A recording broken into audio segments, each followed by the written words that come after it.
boqortooyada saliidda cabta ee Sacuudiga barnaamijka saabsan ku soo dhawaada markaynu leenahay boqortooyada saliidda cabta ee Sacuudiga waxaynu ka wadnaa waa dalka ugu wax soo saarka badan saliidda caalamka boqortooyada Sacuudigu waa dal dhaca galbeedka Aasiya ama mantaqada bariga dhexe ama jasiiradamoodka Carabta waxa uu ku fadhiyaa masaafo 2.1 milyan oo kiiloomitir waa dalka labaad ee ugu baaxadda weyn wadamada Carbeed sidoo kale waa dalka ugu weyn galbeedka Aasiya ama bariga dhexe waana dalka shanaad ee Aasiya ugu weyn ahna kan 12aad ee dunida ugu baaxadda weyn wadanku waxa uu xuduud la wadaagaa 8 dal oo Carbeed oo kala ah Yemen, Oman, Imaaraadka, Qatar, Bahrain, Kuwait, Iraq iyo Urdun waa dalka qura ay maraan labada badood ee kala ah badda cas iyo badda biyaha gacanka Bershiya ku dhawaad 34 milyan oo qof ayaa ku nool wadankaas 38% kuna dhow ilaa 13 milyan oo qof waa ajaanib dalka ka shaqeeya boqortooyada Sacuudiga waxa la aasaasay 88 sano ka hor waxaana sameeyay Cabdulaziz ama Ibn Saud oo ahaa aabaha boqorka maanta maamulo dalkaas waa dal dhaca mantaqad muhiim ah badankiisna saxara ah balse hodan ah 6 sano kadib xilligaas ayaa laga helay shidaalka maanta Sacuudigu waa dalka labaad ee ugu shidaal soo saarista badan caalamka waana dalka koobaad ee ugu shidaal dhoofinta badan dunida sidoo kale Sacuudigu waa dalka labaad ee leh kaydka shidaal ee ugu ballaaran caalamka waana kan shanaad ee leh kaydka gaaska ugu ballaaran caalamka waxa loo tixgeliyay Sacuudigu yahay awood hogaaminaysa tamarta dunida kaydka khayraad ee dalkaas ceegaaga waxa lagu qiimeeyaa lacag dhan 34 trilyan oo dollar waa dalka saddexaad leh kayd hantiyaadka khayraad ee ugu ballaaran caalamka dhaqaalaha Sacuudigu waa kan 18aad ee caalamka ugu ballaaran ahna dalka ugu dhaqaalaha badan galbeedka Aasiya ama guud ahaan bariga dhexe 780 bilyan ayuu gaadhaa GDP-giisu dalkaasi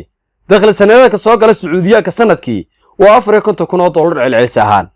waa dal ka mid ah wadamada heerka horumarka bulshadooda aad u sareyso sidoo kale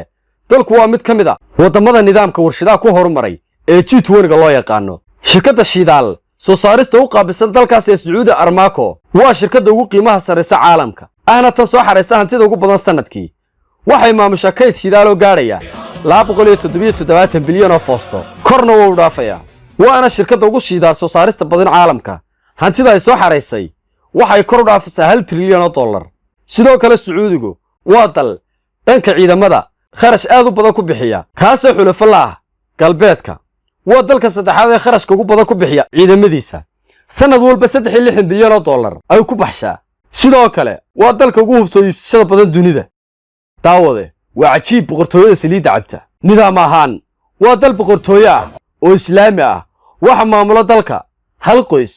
sharciga ugu sareeya boqorka ayuu gacanta ugu jiraa inkastoo dhaxal sugaha dalkaas oo wiilkiisa ah uu si rasmi ah dalkaas u maamulo Sacuudigu waa dal saameyn ballaaran ku leh caalamka mantaqada uu dhaco iyo guud ahaan wadamada islaamka isla arka hormuudka wadamada sunniga ah siyaasadda dibadda ayuu dhaqaale badan ku bixiyaa si uu uga soo muuqdo wadamo badan oo Iiraan iyo Turkiga ugu horeeyaan ay isku hayaan maamulada bariga dhexe sharciyan diin aan islaamka ahayn in dadkeedu si rasmi ah macbadiyo ugu yeeshaan lama ogola 85% bulshada dalkaas ee Sacuudiyaanka ah waa sunni halka 15% soo harayna ay yihiin shiico dadka wax qoro waxna akhriya ee dalkaas ku nool ayaa bulshada ka ah 95% halka cimrigoodu gaadho ilaa 77 sano celcelis ahaan Sacuudigu waa dalka ugu weyn dunida